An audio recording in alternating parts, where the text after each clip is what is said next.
Hi అండి. Welcome to జెరోస్ kitchen.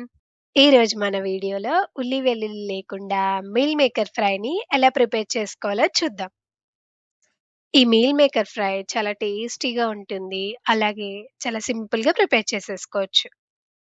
పప్పుచారులోకి, టమాటా పప్పులోకి ఈ ఫ్రై సైడ్ డిష్‌లా చాలా బావుంటుందండి. దీనికోసం ముందుగా స్టవ్ ఆన్ చేసి పాన్ పెట్టుకొని, అందులోకి 2 కప్స్ దాకా వాటర్‌ని యాడ్ చేసుకొని, మీడియం ఫ్లేమ్‌లో పెట్టుకొని వాటర్‌ని ఇలా మరిగించుకోవాలి. వాటర్ ఇలా మరిగాక స్టవ్ ఆఫ్ చేసి, ఇందులోకి ఒక కప్ దాకా మీల్ మేకర్ వేసుకోవాలి. అదే అండి సోయా చంక్స్‌ని యాడ్ చేసుకోవాలి. ఒక 2, 3 మినిట్స్ తర్వాత అందులో ఉన్న వాటర్ అంతా డ్రైన్ ఔట్ చేసేసుకొని, నార్మల్ వాటర్‌తో వాష్ చేసుకొని, ఇప్పుడు మీల్ మేకర్‌లోని వాటర్‌నంతా స్క్వీజ్ చేసేసుకొని, ఇలా చిన్న ముక్కలుగా కట్ చేసుకోవాలి. ఇప్పుడు స్టవ్ మీద మరొక పాన్ పెట్టుకొని 4 టేబుల్ స్పూన్ల దాకా ఆయిల్ వేసుకొని, ఆయిల్ హీట్ అయ్యాక ఒక టీ స్పూన్ ఆవాలు, ఒక టీ స్పూన్ జీలకర్ర, 2, 3 ఎండుమిర్చి, 2 పచ్చిమిర్చి, కొంచెం కరివేపాకు వేసుకొని ఫ్రై చేసుకోవాలి.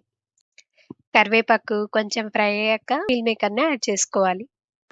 ఈ మీల్ మేకర్‌ని వేసుకున్న తర్వాత అంతా ఒకసారి మిక్స్ చేసుకొని, మంటను లో టు మీడియం ఫ్లేమ్‌లో పెట్టుకొని 6-7 మినిట్స్ పాటు ఇలా మిక్స్ చేసుకుంటూ ఫ్రై చేసుకోవాలి.